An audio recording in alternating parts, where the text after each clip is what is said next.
Okay, I should start by saying that I'm from Cyprus. So I'm talking about the Eastern Mediterranean rather than the Western or Central Mediterranean, which is a special region for many reasons. One of the overriding issues that we have, that the region had for a long time, is water availability, water scarcity. People have always used, various methods to deal with that, but in more recent times, it has become more difficult because scarcity has increased. So that's one of the major issues. Along with that is, of course, the scarcity of water for the environment, which meant that many other countries in the region see an increase in desertification and land degradation, which has a lot of impacts on biodiversity, on terrestrial ecosystems, which suffer. Not the least, it has of course also impacts on food production and agriculture, which relies to a large extent, of course, on irrigation. So scarcity of water means also scarcity of irrigation water. So that imposes another issue that we're facing right now. Finally, I think another issue that we face is the energy security in the region, because energy is increasingly needed for various purposes, one of which is space cooling.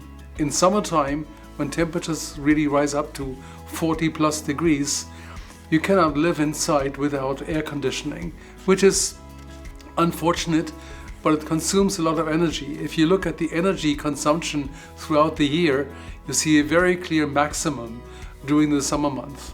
And that means we need more energy, which at current is mainly produced, or electricity, which is mainly produced by hydrocarbons, which of course release greenhouse gases, which sort of exacerbate the issue of warming. I think, to start with societies, I think a major issue is the issue of demography.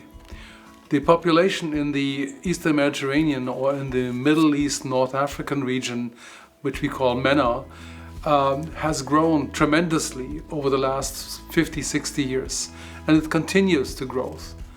This means, of course, an increase in demand for resources, water, food, energy, and other resources. So this, connected to what I said earlier, of course means that we have to increase, for instance, agricultural production to maintain food security, which in turn means we need more water. So one remedy that has been chosen to at least secure drinking water for the population has been an increase in desalination, which I mentioned before. Now, desalination is a well-established technology, but it is very energy hungry, and you need a lot of energy to produce a liter or a cubic meter of water. So securing the water supply to the population in many respects relies on desalination, which then in turn has repercussions on greenhouse gas emissions, because, as I said earlier, the electricity that's needed to run desalination is produced with hydrocarbons, oil and gas. I think another major challenge is the enhanced and continued degradation of terrestrial ecosystems, which again affects biodiversity in the region very strongly, and which also has effects, as I mentioned earlier, and will continue to affect agriculture. A slightly different issue with regard to ecosystems is the issue of coastal ecosystems and the issue of marine ecosystems in general. With growing temperatures, with rising temperatures, of course the sea changes the temperature as well, which affects coastal but also marine ecosystems tremendously. We're seeing a lot of changes, for instance, in coral populations in the region, which has an impact on the overall food web and the overall ecosystem integrity, let's say, in the region.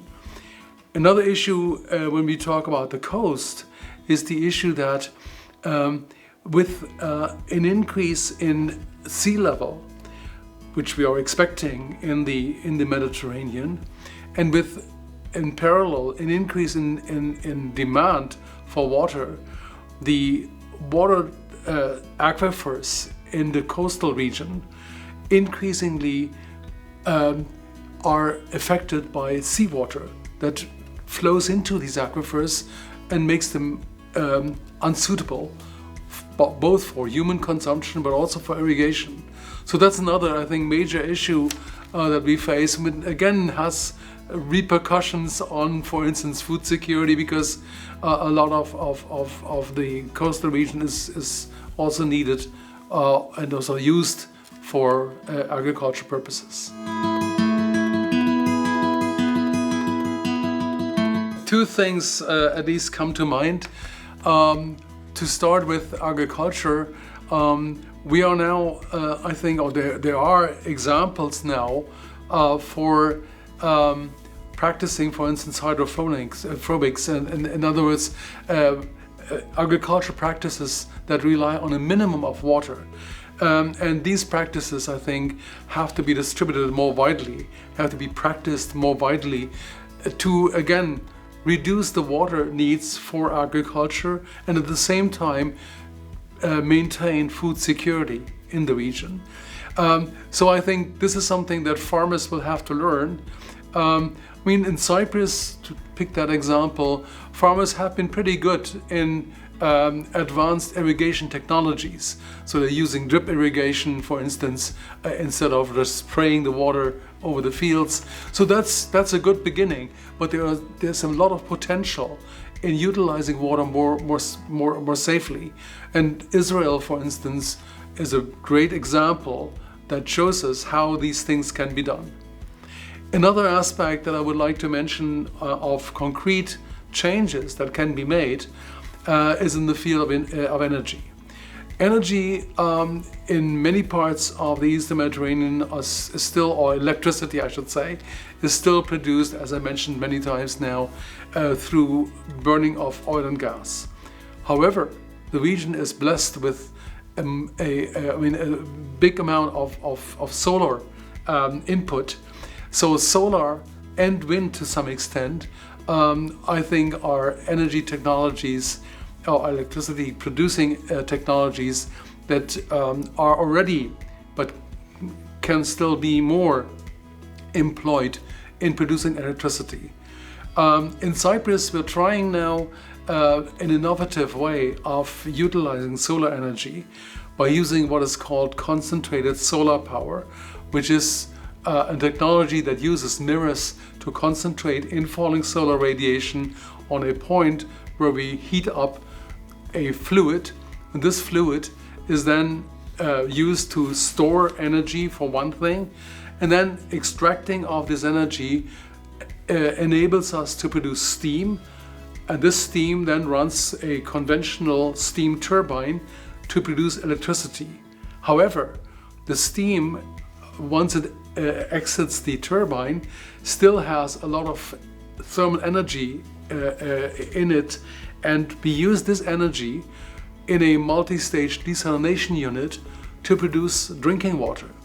So this we see as a very good way of addressing two urgent needs: the need for green, quote-unquote, energy and the need for potable water.